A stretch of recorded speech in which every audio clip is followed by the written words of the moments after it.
Thanks for joining us on the NRT Now podcast, part of the largest Christian music site online, newreleasetoday.com. Sit back and relax as we chat with your favorite artists, introduce you to new artists, and more. Now here's your host, Jake. We're here with Coby James, and Coby, so glad that we could finally make this happen. This has been an episode that has been in the making for, oh wow, what was that? We're talking, it was April of last year? April of last year. Easily. So it's been necessary for a long time. Yes.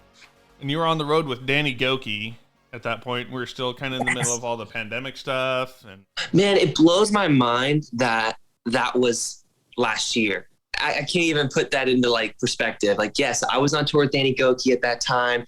We were still like pandemic, like central. Like it was, man, just what a wild year it's been. Oh, that's no joke. Well, and this is, or I should say that was the second tour that you've had with Danny Gokey. I actually met you on the first one. Yep. Man, what was that, 2019? Yeah, late 2019. Yeah, that was still the fresh cut Coby James. Oh, yeah, I didn't have the long hair yet. I didn't have any of the long hair. I was like 25 pounds lighter. Like, you know, it was just a kid, man. I'm still a kid, but I was even more a kid back then. Yeah. So you're 20-ish. I just turned 20 in December. Yeah, so man, you were one heck of a kid at that point. I know. I was probably I think I was 17 when I was out with Danny that year. And what's crazy about that is the first time I saw you there, it was just still enough to be like, holy cow, who is this kid? Like, oh, man. I appreciate that. I really do. I think if I still had that card that you had at your booth, I'd still be surprised because it's been long enough. But I mean, just check your wallet. Yeah. I always find like random stuff in my wallet like that. It's on a bookcase or a dresser somewhere or literally somewhere. It's could be holding up a coffee table. It's a real thing. I'll be like, oh, I didn't get that guy a call. I forgot about this guy. Yeah. It's a real thing. But yeah, it was enough even then when you were getting started to be like, man, who is this guy? And I could say kid because you were still a kid at that point. But yeah, I'm at that like weird range where your age is kid to me now. Yeah, it's a strange deal, man. Like 20 is like you're not an adult really, but you're not a child. So, and you're not a teenager anymore. Like 19 was kind of the last teenager thing. So it's a really weird spot. Like I still am the youngest person in any room I walk in easily. So I guess I'm just always going to be the kid. I don't know. Just wait, because that was me for the longest time. And there will be a point where you start creeping up to being the middle. And there's once not long ago, is back when our youth group started back again, where I was like literally the oldest person at the church that night. And it's like it happened out of nowhere. That's it, dude. That'll be weird. I'm waiting for that day. Or when like I'm writing with artists that are like way younger than me. Because I'm like the youngest artist I've worked with. Like everybody else I've worked with in CCM is like older than me by like a year or two at least. Like even on the younger side of the artist. But like it'll be weird when I'm like in a session and they're like, yeah, I'm new to town. And I'm like, oh my gosh. Like that's just wild. I remember listening to you when I was growing up. Oh my gosh. If I ever hear that, I'm going to lose it. Sometimes I say that to artists just to like mess with them because I know it'll make them feel like, well, I always said that to Danny. And I was like, yeah, man, I used to listen to you like in my car seat, like in the back, like it's crazy. He always loved that. Oh, I'm sure. So talk a little bit about starting out touring with Danny Gokey, someone like that. It's just starting out. That's kind of incredible. Oh, it was a big step for sure. I mean, the wild thing was like we were an independent artist, so we didn't have any labels or anything going on when we got the tour. And that was honestly, I think the Lord, like that was a big step into how we got signed and kind of some of this took off, like just the fastness of all of this journey. Like it just took off so quick. Like I went from being in my bedroom, making music on an old Mac to going out with Danny. It just happened so fast, like in a year span, honestly.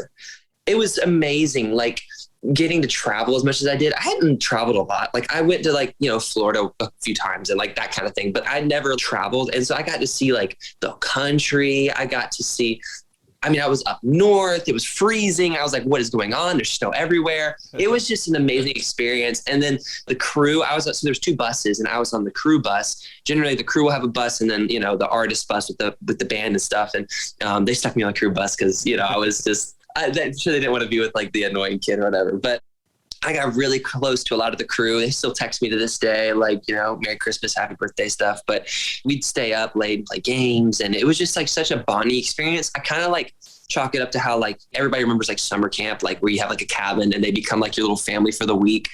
It kind of becomes like a cabin, like a family.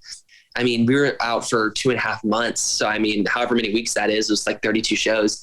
But you definitely get like close and get a rhythm of things and like jokes. Everybody was like pulling up jokes on me all the time. Like they had a cardboard cutout of my face and they just like hide it around the venues wherever we'd go. That's awesome. And they were just awesome, man. It was a really fun like experience. And then the second tour, when I toured with him in 2020, was it 2020? 2021. Yes. I toured with him in 2021. I had moved to Nashville. I had lived some life, and I actually had gotten closer with Danny on the second tour. I think the first tour, like I was just a kid. It was harder for us to connect, but the second tour, we like played basketball every night. I got really close to the band, and it was a smaller tour. So I was with the band on the bus, and it was really, really fun. Like I got close with all of them and loved every minute of it. And Danny gave me some great words of advice and wisdom, just because I was at that time, I hadn't even released brand new yet, I don't think, or it had just come out, maybe just come out. He loved the song, or we actually came out right after the tour. So he was talking to me about like radio and stuff. And I was just like, yeah, man, like I'm really excited. Like we think we have the song that could be kind of the first launch into this. And he just gave some great advice. And it was really, really cool just to hear, you know, his words of wisdom. I mean, he's done a lot. He's done country music. He did American Idol. He's done all of the things and worked with all kinds of people. And so, and he said he believed in me, which was awesome. And yeah, it was a really cool experience, man. One of the things that I'm learning as I dive more into the industry, you know, with the podcast and connecting with some people that I've made friends with along the journey, like Grace Graber, and which I hear she lives down the road from you, if I remember right. How'd you meet Grace? Yeah, dude, Grace lives right down the road. That's crazy, man. Everyone knows Grace. I don't really know how everybody knows Grace, but everyone knows Grace. She moved here like 2 months ago. I don't know a soul that doesn't know her. It's really crazy. How do you know Grace? We actually did a Next Big Thing episode way back in early 2020. Get out of town, man. Yeah, that's awesome. She digs all the old kind of pop punkish that I dug when I was a little bit younger, and like the old Hawk Nelsons and all that. And yeah, she's big pop punk. She loves some Hawk Nelson. I've written with her a few times. She's the sweetest girl. She met my guitarist actually in a coffee shop. So she like was like, oh my gosh, like you play guitar for Coby James, right? And he was like, well, yes, I do. And she like sat down with them and they started talking, and like now they're like great friends, and like she hangs out with me and all the artists that I know, like Joseph O'Brien, like Katie Nicole, like all the people that are kind of younger. She's like in that circle with all of them, and it's kind of crazy how quickly she's like adjusted to that. But yeah, man, she lives like literally 5 minutes away from me. I actually got the chance to meet her and TJ, her husband, which I know he loves the publicity, so I'm just gonna give TJ all the shout outs. Oh yeah, give it to him. Getting to spend some time with her and just hearing about that. One of the things I just didn't realize, just what you're talking about, just how interconnected all the artists are. You know, you have the group of the younger artists there. Yeah. Just the community that CCM surrounds. Yeah. Can you talk a little bit about moving to Nashville and what that community is looking like for you and how that's all working 100%. For you? Yeah. So to be honest with you, when I moved here, the younger community was like non-existent. There really wasn't one that I at least was in the know of, but a lot of that was because of COVID and the shutdown and all that stuff. But a lot of it, I felt like when I moved here was worship. There was a lot of worship community. A lot of those artists that lead at colleges or are part of Bethel, the younger part of Bethel or Hillsong, like there was young people involved in that. And Cade Thompson was one that I knew, and we were friends and we got to know each other, but he was really the only guy young I knew doing it. And then slowly, because I've been here for about 2 years now. So then slowly I met Ann Wilson. Joseph O'Brien is awesome. He signed a goatee. Katie Nicole is here. There's some others too. There's some that I don't know personally as well. Oh, there's Leanna Crawford. There's Katie Hurst. There's been a lot of people that I've met over time, and they're all kind of like friends, and like they hang out and do videos together. And there's a really cool community that's formed. And I definitely think over this last year too, especially, there's been a lot of people that have moved here this last year. Yep. There's probably been 4 or 5 people that have like officially moved here. And so that's really helped in the community of everyone like getting to know each other and stuff. And it's actually been really cool because we all share a lot of the same things. Like I'm meeting a lot of writers who are 20, 21. And they moved here on a whim just because they feel like this is what God's calling them to do. And it's kind of cool to be in the same boat with people. I was just at Joseph O'Brien's house the other day, and he's doing the artist thing, and he had a writer over there. And it was just cool to share that community with people that took the leap that isn't necessarily the norm to take. I mean, not going to college or finishing college, but not using your degree. And it's not the norm. It's not what everybody tells you is the correct thing to do, but it's cool to hang out with a bunch of dreamers that want to make music and do this for a living. It's been really, really cool. And it's came in my life at a time where I needed it, because I've definitely struggled some with just I feel like I moved here at a time, literally the week of the shutdown. And that was hard because there was no community, and I'm an extrovert. I love people. And so the lack of community has been tough on me, and it's been kind of a breath of fresh air in a way to get involved in some of this and to meet some of these people. And it's been kind of life-giving. Yeah. You're talking a little bit about the songwriting and how you've been doing that for a while. Talk a little bit about the Coby James story, because I know that you've done a lot of producing. Yeah. I've heard the term full stack, kind of that full stack all the way from writing to producing to releasing. Yeah. Talk a little bit about your journey and just the life that's gone into the artist Coby James. Man. Well, music's always been an important thing to me. Different phases of my life was about different things. Sometimes the lyrics were the big thing to me. And I used to love old 90s country music just for the storytelling and lyric aspect of it. That was just what I loved when I was young. And then as time went on, I started loving music for the sounds, the melody, the production, why are they doing that? What's the purpose of that? Why does that feel so good? I definitely remember being in middle school, 2015-ish, in early high school, just the music scene was so cool. I mean, with the Justin Biebers, The Weeknd, pop music was really big for me as an influence to just what I like to hear. And it's funny, going into sessions now, that comes out. My first instinct is melody. That's what comes first, is melody and building the song. And then the lyrics, we match to it. And it we'll figure out, because I have all the ideas in my phone and stuff, but it's you match that afterwards. And it's just such a cool thing. But I was writing and producing at 15. I started, and I wasn't very good. I always say that. And it's oh, he was amazing at 15. It's no, I was trash at 15, but I was learning the skill set that I needed to do this now. Mediocre, but we love award nominated. I don't think that's mediocre. Hey man, I'm just keeping it real, like a Happy Meal. But it was cool. I just got obsessed with it. It's an interesting thing. Music is everybody's hobby until it's your job. So for me, it was my hobby, and that's all I wanted to do. I wanted to play guitar 24/7. I wanted to produce 24/7. I wanted to make albums. I had so much passion, and it was really cool. That's when stuff started shifting. I had songs, and I met a manager in CCM. I came to Nashville. I got a tour with Danny. We started making music here. That's when I got the tour with Danny. And I released that first EP, which is out to this day, with a bunch of songs on it that I was proud of, especially at the time, and still am proud of. But that was really just kind of the first awakening for me, was coming to Nashville and getting involved in the music scene here and writing with other writers. And I had to write probably 200 songs to really understand where my place was in the writing process, because there were so many things I wanted to do that didn't work. And you have to try those things so that you don't do them again. You know what I mean? You have to get those out. It's like having a pipe full of sewage water, and then there's water in the back, and you have to push all that sewage water out to get to the fresh water. It's you have to do that.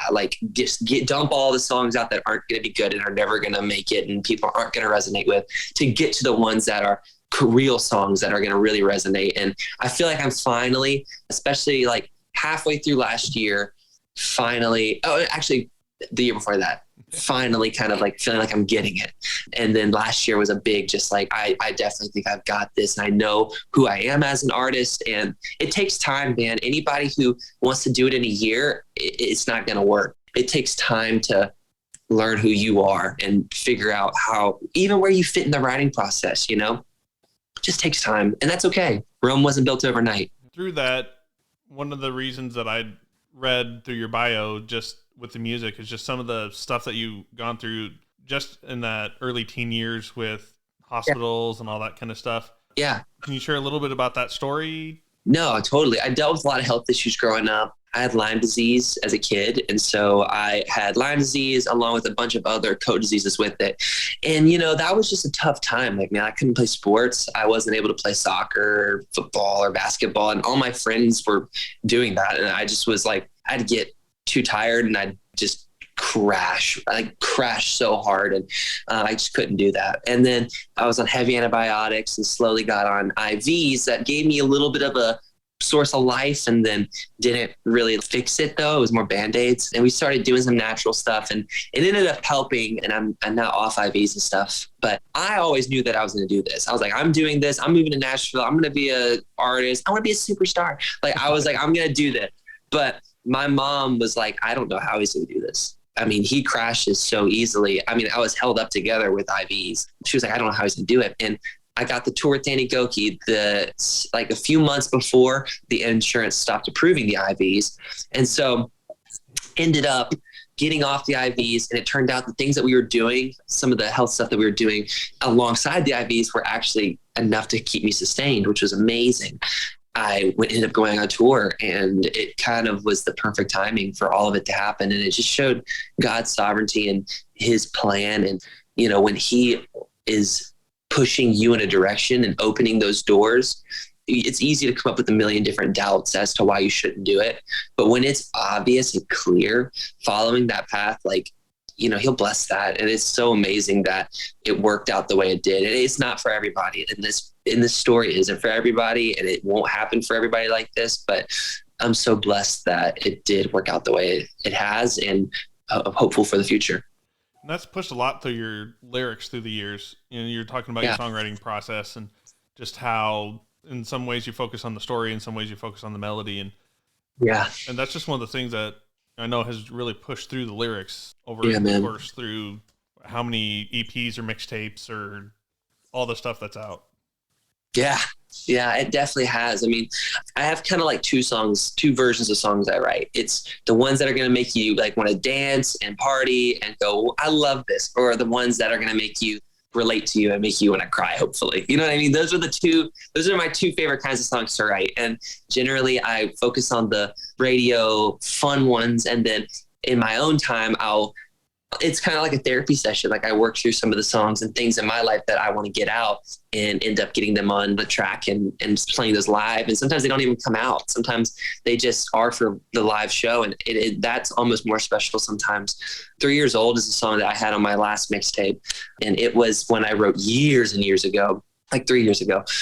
And I started playing it on stage just on the last Danny tour, and it resonated every single night. Like, everybody felt it. It's about growing up and just having a brother and what that dynamic's like, and everyone felt it. And it actually ended up being the reason we pushed it out, was because it was something that people were asking for at shows. Like, where do I get this song? And that was really cool, but it wasn't ever designed for that. Like, it was designed for just that moment live, where I tell a story about moving and how hard it was to leave my family, and the closeness that, brothers share. And I have lots of other songs too. I have a song called Some Things You Can't Do Twice that I haven't released, but it's one that I'll probably play live some in the future coming up. But it's just about the things that you do growing up that seem monotonous and don't matter, but how you'll look back at them when you're 20 or 30 or 40 and wish you could do it again. And you just can't. It never will happen again. That's the beauty and the sadness of life. The fact that we can't do certain things again, but that's what makes them special. As we're talking about all these mixtapes and EPs coming out, we got to talk about just the quality. I mean, we pushed on it just a second ago with the We Love Awards, a nominated artist this year. Like, no brainer for us. I mean, just no brainer. Whatever, man. Yeah, it's a really cool experience. I remember Grace actually told me first that I was nominated, because they sent it to the labels, and the label hadn't told me yet. They sent it directly to Grace, and she was like, oh my gosh, like, we're both nominated. And I was like, what are we nominated for? And it was really cool. Like, I was kind of like, what the heck? Like, that's like such a blessing to just feel like something that I've done is like recognized. And even a nomination is like enough for me. Like, it's like, oh wow. Like, I think for a long time I felt like kind of the artist that like no one knows, kind of like the black sheep. Like there's lots of people who've had way more success than me, obviously. And I've always kind of felt like the one that's like on the back burner sometimes. So it was cool to feel that, cool to see some recognition and feel like I'm doing something in CCM. And so, I mean, you know, also Ann Wilson's nominated for it, so I can easily see her winning that. She had a small song this year, but what song was that? I don't know. I don't even remember. My Lord and Savior, something like that. Sounds about right. But it's cool to be nominated. It's cool that I can share that with a lot of artists that I'm friends with and see that, you know, we're all doing this together. It is really cool. I mean, I was honored, and I'm actually getting to play at the award show, which is gonna be sick. I'm playing brand new, and then my newest single coming out next month, I think. Yeah, so I'm going to play that one too 2 months from now, so excited. I gotta say, I probably shouldn't brag like this on an episode or whatever, but Grace getting that through, that was a little bit of my doing, because really? When the nominations came out, I was just so excited when that announcement came out that I texted Grace as soon as I got the email myself. I'm like, Grace, check your email. And that's awesome. And of course, all the emojis and all the stuff came through. But oh yeah.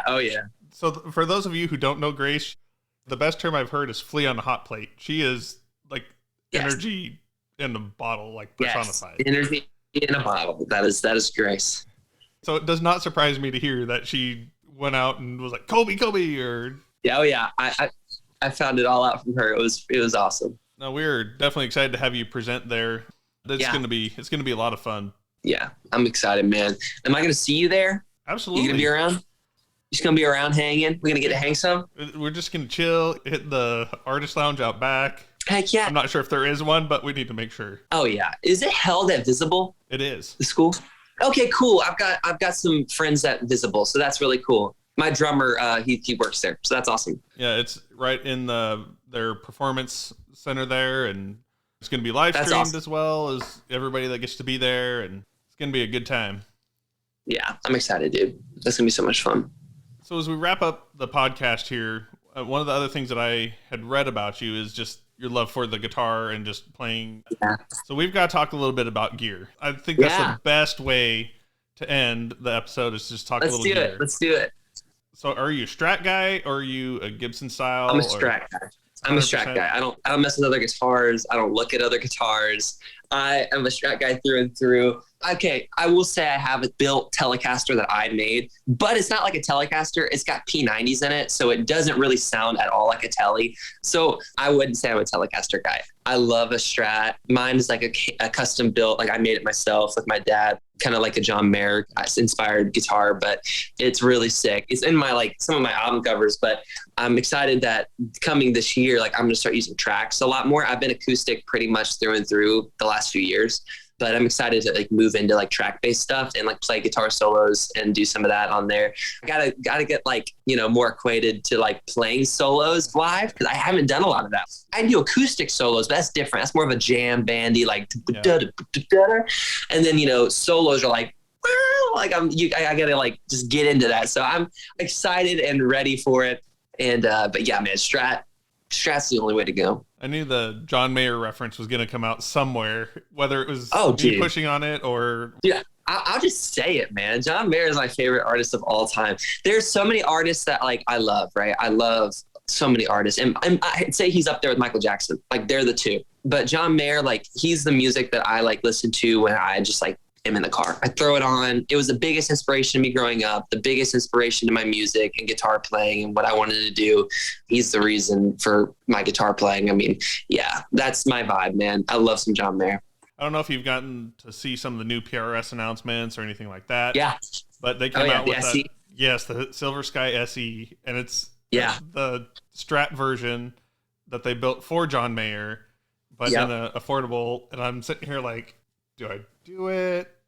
I mean, it's affordable. You know what I mean? It's it's a grand. I mean, I was they took it from $2,000 to $1,000. It's a pricey one, man. I've played the Silver Sky once and I loved it, the original one, and I'm sure the SE is just as good. You know what I mean? I've debated it for a little bit. Do I get it? But I'm not sure. The thing for me is the neck's really important, and he likes a thicker neck, and so does my roommate. My roommate is my guitarist, and he likes a thick neck, and so that Silver Sky would be perfect for him. But for me, it's like I love the thin necks. I love anything with like a thin neck, and so it'd be hard for me to get used to it. I feel like. I'm looking over here at my guitar rack, and I've got 2 PRSs and a Strat sandwiched in the middle, and it's like, do I like take the jump and trade the Strat for the Silver Sky, so I still have the Strat? What kind of Strat do you have? It's a 2015 American Deluxe Plus or something or other. Just one of those like deluxe professional brands or whatever. Yeah, that's awesome. I love that guitar. It's a great guitar. I mean, dude, you should go play it. Honestly, go play it at like a Guitar Center and let me know what you think. And then if you get it, I'll have to like come and play yours at some point. I'll have to try it out. Yeah, I don't know, man. You sound like a PRS guy too, so I feel like you might have to do it just to complete the trifecta. You know what I mean? Get the 3. I might have to. And this is what happens when you get 2 guitar players, gearheads. That's right. That's what happens, man. Like it's got to happen. Cool. Well, man, we just really appreciate you spending the time with us here. The We Love Awards are coming up. It's going to be awesome, and we look forward to seeing you there. It's going to be great, man. I'm so stoked. I can't wait to see you there.